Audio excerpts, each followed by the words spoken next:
الجنہ اور جنت میں داخل کر دیا گیا، فقد فازا وہ کامیاب ہو گیا۔ آج ہر بندہ کامیابی تلاش کر رہا ہے، زندگی کامیاب ہو جائے، میں کامیاب انسان بن جاؤں۔ اللہ فرماتا ہے حقیقی کامیابی یہ ہے انسان جہنم سے بچ جائے، جنت میں چلا جائے۔ وَمَا الْحَيَاةُ الدُّنْيَا إِلَّا مَتَاعُ الْغُرُورِ، دنیا کی زندگی تو نرا دھوکے کا سامان ہے۔ انسان غفلت میں پڑا رہتا ہے، انسان اس بھول میں، غلط فہمی میں مبتلا رہتا ہے۔ ابھی صحت مند ہوں، بیمار ہوں گا، ہسپتالوں کے چکر لگیں گے تو پھر شاید موت آئے گی۔ لوگ سمجھتے ہیں 60 سال کی عمر میں دفتر سے ریٹائرڈ ہونے کے بعد، دادا نانا بن جانے کے بعد پھر نمازیں پڑھیں گے، مسجد میں جائیں گے، اللہ رسول کو راضی کریں گے، نیکیاں کریں گے۔ لیکن انسان کو کیا خبر اس نے دفتر سے ریٹائرڈ ہونا ہے کہ نہیں، دادا نانا بننا ہے کہ نہیں، بال سفید ہونے ہیں کہ نہیں۔ موت تو کسی وقت بھی آ سکتی ہے۔ یہ موت کا بیان، موت کا درس سارے نبیوں رسولوں نے اپنی امتوں کو دیے۔ جتنے نبی رسول بھی تشریف لائے ان کے موضوع سخن یہی ہوتے تھے۔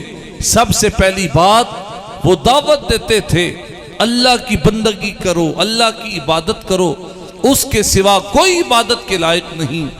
دوسری بات اللہ کے سارے نبی رسول یہ فرماتے میری نبوت کو، میری رسالت کو مانو۔ اور تیسرا پیغام یہی ہوتا تھا لوگو مرنا ہے، رب کی بارگاہ میں جانا ہے، اس وقت کی تیاری کر لو۔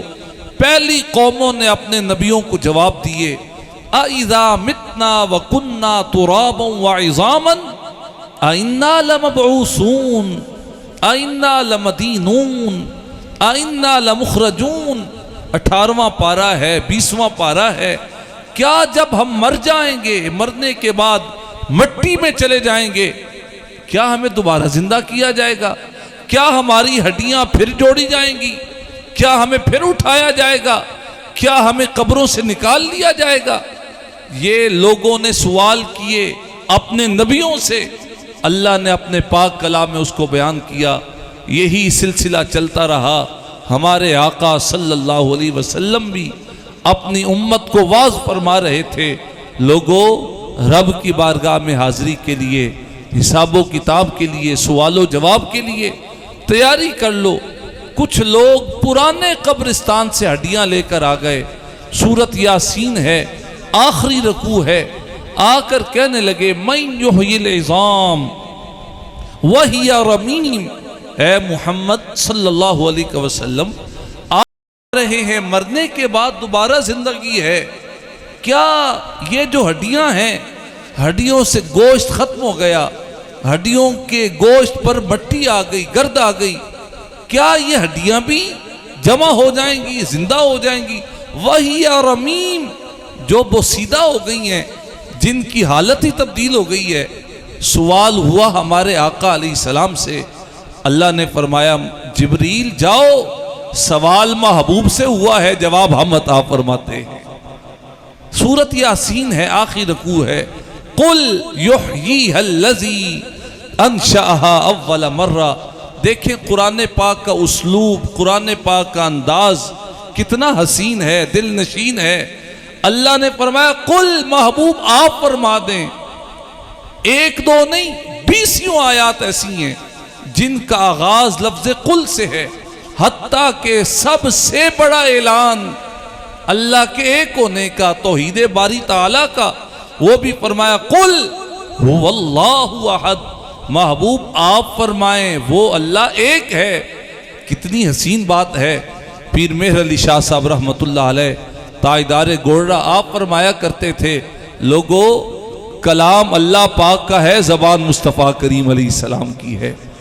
آپ فرماتے ہیں عہدے رتبے بے نہ کوئی تولے، عہدے رتبے نہ کوئی تولے، کیڑا عہدی ریس کرے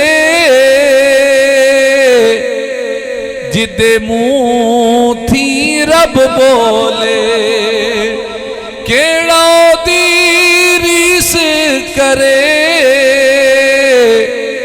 جدے منہ تھی رب بولے خالق کائنات نے فرمایا قل یحییہا الذی انشأہا اول مرہ وَهُوَ بِكُلِّ خَلْقٍ عَلِيمٍ۔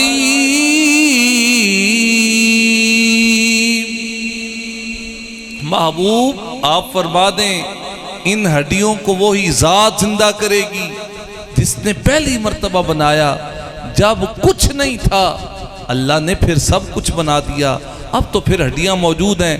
وہ ہر پیدائش کو، ہر تخلیق کو جانتا ہے۔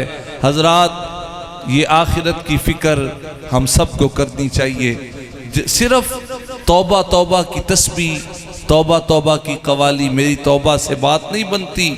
عملی طور پر اپنے آپ کو سلنڈر کریں، اپنے آپ کو پیش کریں، اپنے آپ کو جھکائیں اللہ کے دربار میں، اللہ کی بارگاہ میں۔ مائیں اپنے بچوں سے بڑا پیار کرتی ہیں، لیکن دنیا کے سارے رشتے، ساری مائیں اپنے اولادوں سے وہ محبت نہیں کرتی جو اللہ اپنے بندے سے پیار فرماتا ہے۔ جو سچی توبہ کرے، جو آنسو بہائے، جو رب کی بارگاہ میں پیش ہو جائے، عرض کرے مالک میرے 20 سال 30 سال غفلت میں، لاپرواہی میں گزر گئے، اے اللہ تو تو کریم و رحیم ہے، میں نے کیا کچھ نہیں کیا تو جانتا ہے، اے اللہ تیری رحمت کا طلبگار ہوں۔ جو اللہ کی بارگاہ میں جھک جائے، سچی توبہ کر لے، اللہ اس کی دعائیں بھی قبول فرماتا ہے، توبہ بھی قبول فرماتا ہے، رحمتیں بھی برساتا ہے، اس کی زندگی عزتوں سے بھر جاتی ہے، اور جب وہ دنیا سے جاتا ہے قبر روشن ہو جاتی ہے، قبر نور علی نور ہو جاتی ہے، قبر میں محبوب علیہ السلام جلوہ گری فرماتے ہیں۔ اس لیے اب وقت ہے، جب تک آنکھیں کھلی ہیں، سانسیں چل رہی ہیں، انسان کو اللہ نے توفیق دی ہوئی ہے، انسان کو اختیار دیا ہے، انسان کا اپنا بس ہے، انسان کی اپنی مرضی ہے، وہ کون سا رستہ انتخاب کرتا ہے، کس رستے کا چناؤ کرتا ہے۔ اللہ مجھے اور آپ سب کو پکا نمازی بنائے، نبی علیہ السلام سے والہانہ محبت کی توفیق عطا فرمائے۔ جن کے والدین زندہ ہیں ان کو راضی کریں، ان کی زیارت کیا کریں، ان کے پاس بیٹھا کریں، ان کو وقت دیا کریں، ان کے پاؤں دبائیں، ان کے سر دبائیں، ان سے دعائیں لیں۔ بچیاں نوں کہن دی لوڑ نہیں پیندی ابا جی دعا کیتی کرو، امی جان دعا کیتا کر، نہ بچے اتنی محبت کے ساتھ پیش آئیں کہ لبوں پہ خود بخود دعائیں آ جاتی ہیں۔ ہمارے آقا علیہ السلام نے فرمایا رضا الرب فی رضا الوالد، جس بندے پہ اس کا والد راضی ہو جاتا ہے اس پہ اللہ راضی ہو جاتا ہے۔ جن کے والد چلے گئے وہ روتے ہیں، تنہائی میں بیٹھ کے یاد کرتے ہیں، لیکن جن کے پاس یہ نعمت ہے وہ سوچیں ہم اپنے والد کا کتنا دل دکھا رہے ہیں، ان کی بات نہیں مانتے، ان کو راضی نہیں کیا ہوا، مہینے مہینے ملنے نہیں جاتے۔ جن کی مائیں زندہ ہیں سنیں، کریم آقا علیہ السلام نے فرمایا الجنت تحت اقدام الامہات، اللہ نے جنت ماں کے قدموں تلے رکھ دی ہے۔ جو چاہتا ہے دنیا جنت بن جائے اپنی والدہ کو راضی کرے۔ جن کے دنیا سے چلے گئے ہیں قبرستان میں حاضری دیا کریں، جب 5 وقت نماز پڑھیں گے اور کہیں گے ربنا اغفر لی، یا اللہ میری مغفرت کر دے، والدیہ میرے ماں باپ کی مغفرت کر دے، وللمؤمنین یوم یقوم الحساب، اور تمام ایمان والوں کی مغفرت فرمانا جس دن حساب قائم ہوگا۔ والد صاحب والدہ قبر میں بھی ہوں، اولاد نمازی ہو، انہیں تسکین، راحت، سکون پہنچتا رہتا ہے۔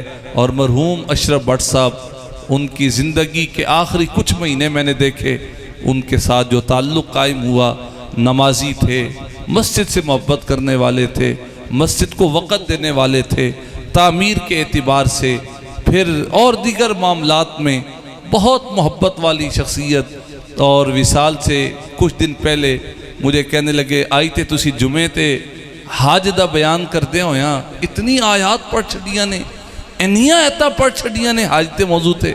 تو میں نے کہا بس یہ رب رسول کا کرم ہے. پھر اگلے دن کہنے لگے اچھا قاری صاحب ہن اگے حضرت ابراہیم دا ذکر بھی کرو گے؟ تو میں نے کہا سبحان اللہ بٹ صاحب تو سارا ہی پتہ ہے. تو یہ چونکہ مہینہ ایسا ہوتا ہے قربانی، حج کے فضائل، مکہ مکرمہ کی باتیں، تو حضرت ابراہیم علیہ السلام کا تذکرہ ہوتا ہے. اللہ ان کی نیکیاں حسنات اپنے دربار میں قبول فرمائے. انسان ہونے کے لحاظ سے جو کمیاں کوتاہیاں ہوئیں اللہ اپنی رحمت سے معاف فرمائے. ان کے بھائیوں کو، بیٹوں کو، بچیوں کو، سارے خاندان کو، دوست احباب کو صبر عطا فرمائے. اللہ ہم سب کو دین کے مطابق زندگی بسر کرنے کی توفیق عطا فرمائے.